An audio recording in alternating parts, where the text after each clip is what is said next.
Shagri presents an intimate and lyrical view of nature in the hand scroll, 12 Views of Landscape. Simplified forms with stark contrast and expanse of blank space typify such work. So, and it's so big that it actually needs 2 slides. So you can see the massive space that this is. Let's just look back at this one for a moment. One of the first great masters of the song landscape was Fan Quan. Active 990 to 1030, 2 monumental travelers among mountains and streams is what I'm showing you here, and it's mounted on a hanging scroll.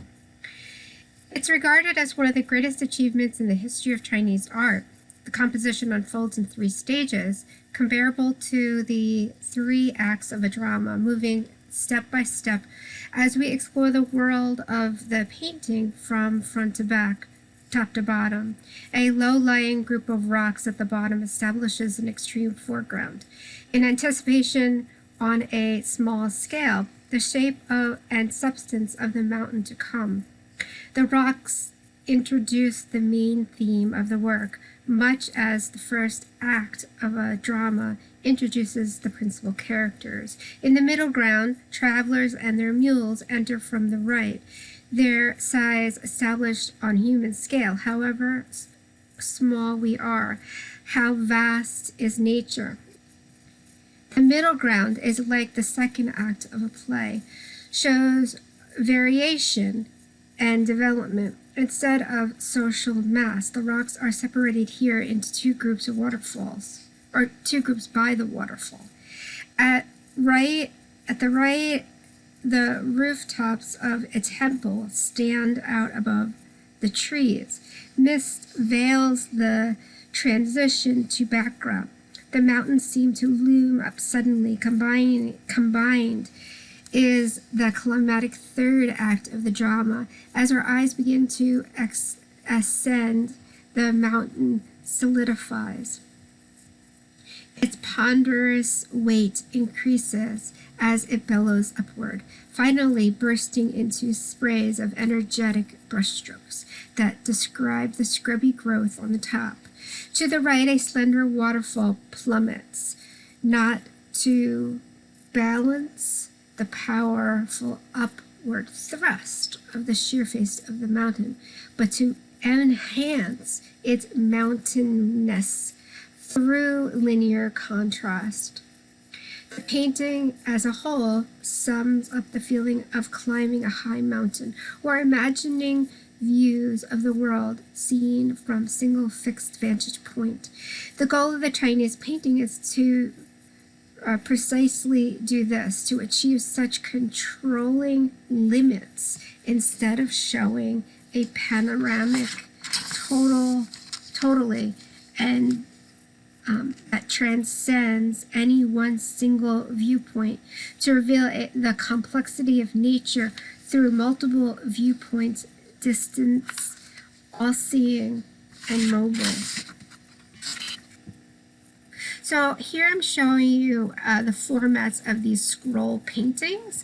So sometimes they're hung like this, and sometimes they're hung like this. The first one I was showing you was hung like this, and the second one was hung like this. Song painting moved from rational to emotional and paralleled the shift in philosophy. The school of the mind in Neo-Confucianism insisted that self-cultivation could lead to sudden enlightenment. This idea may have come from Chen Buddhism. Guan Ware was the most prized type of Song dynasty that I'm showing you here.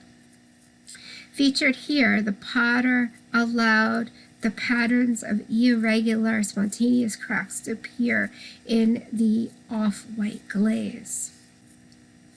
In this painting, the mountains are not painted in the evocative, descriptive mode preferred by song painters, but rather in an archaic manner that recalls the much earlier art of the Tang Dynasty. In this way, Zhao imbues his paintings with a feeling of nostalgia, not only for his friend's distant homeland, but also for China's past. This educated elite taste for antique styles became an enduring aspect of painting at this time. Also typical of the tradition are the unassuming brush work, the subtle colors sparsely used, and even the choice of audience. This is not for the public display, but for each other.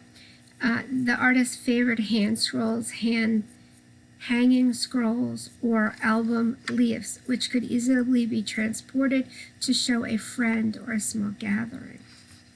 The next we'll go to Korea.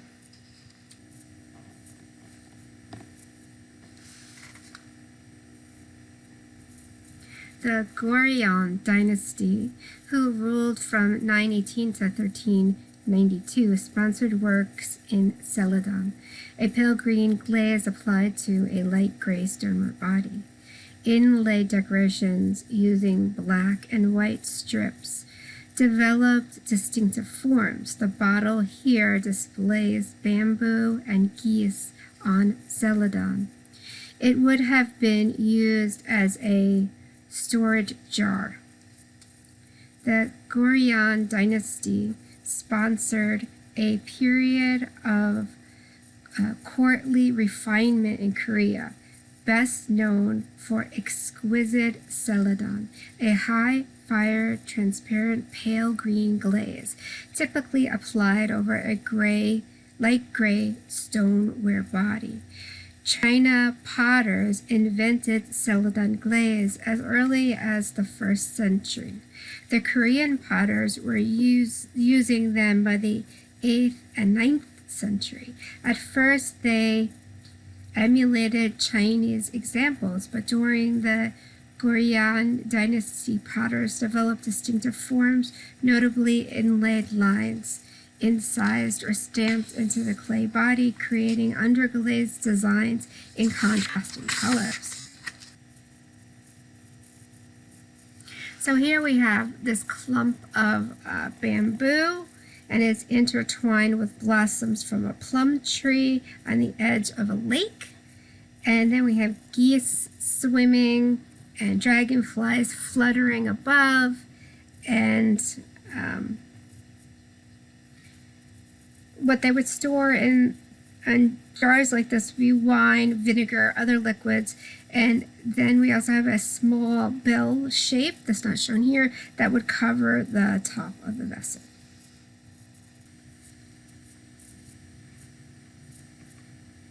Generally peaceful conditions in the Heian period, 794 to 1185, led to the development of a written Chinese language, and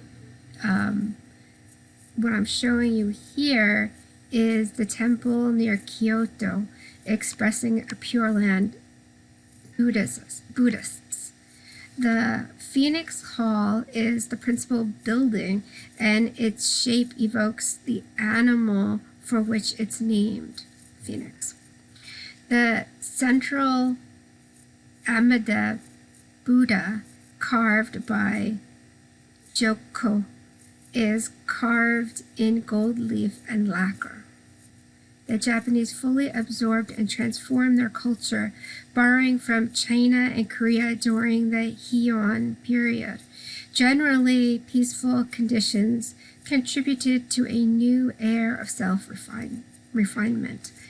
The imperial government severed ties with China in the 9th century, a time when the power of interrelated aristocratic families increased. An effective method of writing the Japanese language was developed, and a rise of vernacular literature generated such prose masterpieces of the tale of